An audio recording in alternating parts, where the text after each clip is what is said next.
واشنگټن ته د خبرونو دوام. د امریکا متحده ایالاتو حکومت د افغانستان خلکو ته د نن ورځې د دوهم پړاو د تاریخي او بریالیو ټاکنو د بشپړتیا له امله مبارکي وویله. سپینې ماڼۍ په یوه اعلامیه کې ویل چې د افغانستان د خلکو جرأت او اراده د ستایلو وړ ده. هغوی د خپل غږ د رسولو دپاره ویل دا کار وکړه او همدا د دې ټاکنو پر ارزښت شاهدي ورکوي.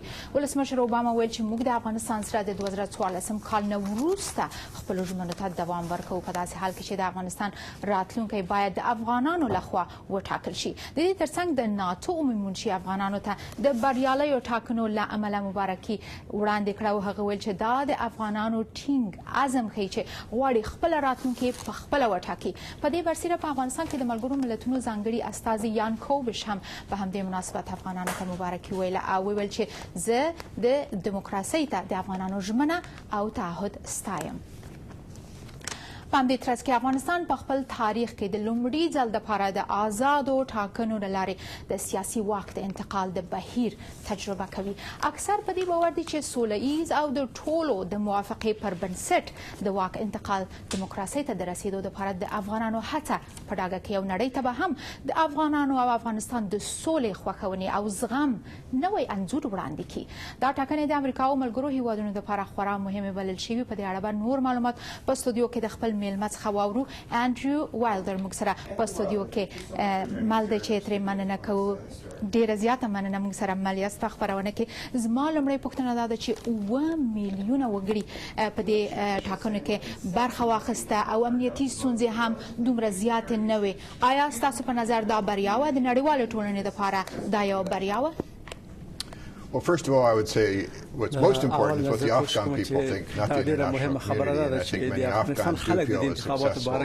But the response from the international community already has been positive. We've had positive statements from the U.S. government, also from the NATO Secretary General, from the UN Special Representative and the Secretary General have all congratulated the Afghan people. So I think the international community's response to the election day was positive. I think the fact that there were problems, but not nearly as many as expected, which was actually similar to the first round. I mean, I had the opportunity to be in Afghanistan for the first round of the election on April 5th, and it was very encouraging to, having worked for 2 years at the U.S. Institute of Peace to prepare for these elections, on election day to see the 7 million voters out voting was a real endorsement, and I think had a very legitimizing effect on the elections.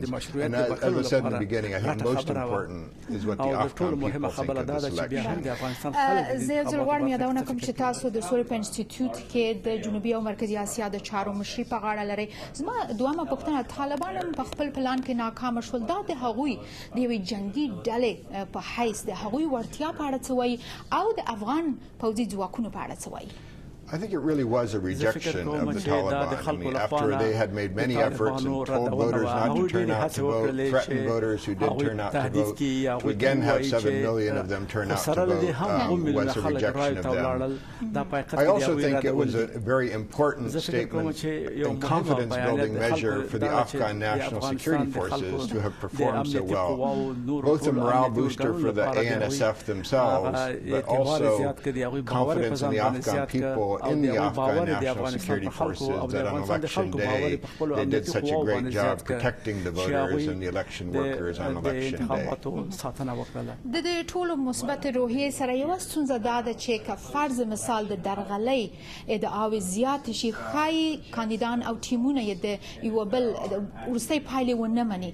په دې اړه به د واشنګټن غبرګون څه وي، ځواب به یې څه وي د نړیوالې ټولنې، او څه فکر کوئ تاسو په دې اړه؟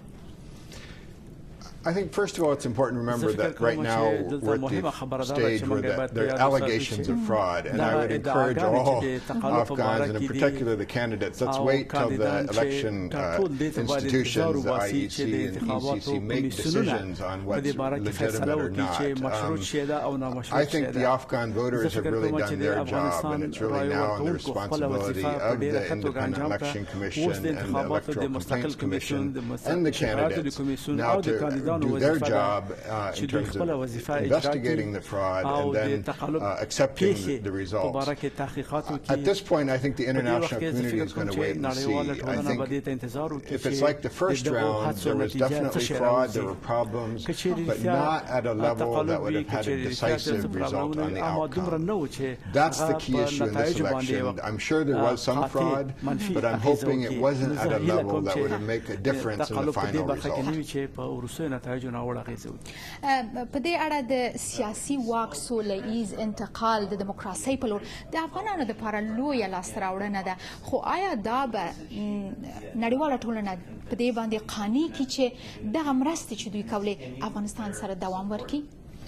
I certainly hope it will be enough to continue to convince the international community that Afghanistan is a cause worth continuing to support. Certainly from the U.S. perspective, my own view is that Afghanistan still remains critically important to the United States national security interests in that part of the world. We need a stable Afghanistan so that it doesn't again return to an unstable situation which can become a safe haven for terrorist groups that threaten America. We also don't want Afghanistan to destabilize other countries in the region, including Pakistan. And so I think for that reason it's really important, as the international community has said many times, we will not repeat the mistakes of the past and walk away and abandon Afghanistan. So I'm very much hoping that a positive election result leading to a legitimate successor to President Karzai will convince the international community that this is a success story worth continuing to support.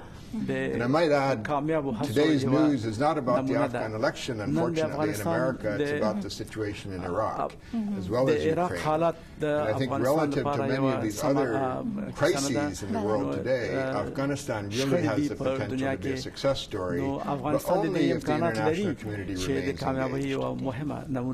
بله ډیره زیاته مننه کوو تاسو نه کور مو ودان. Thank you very much.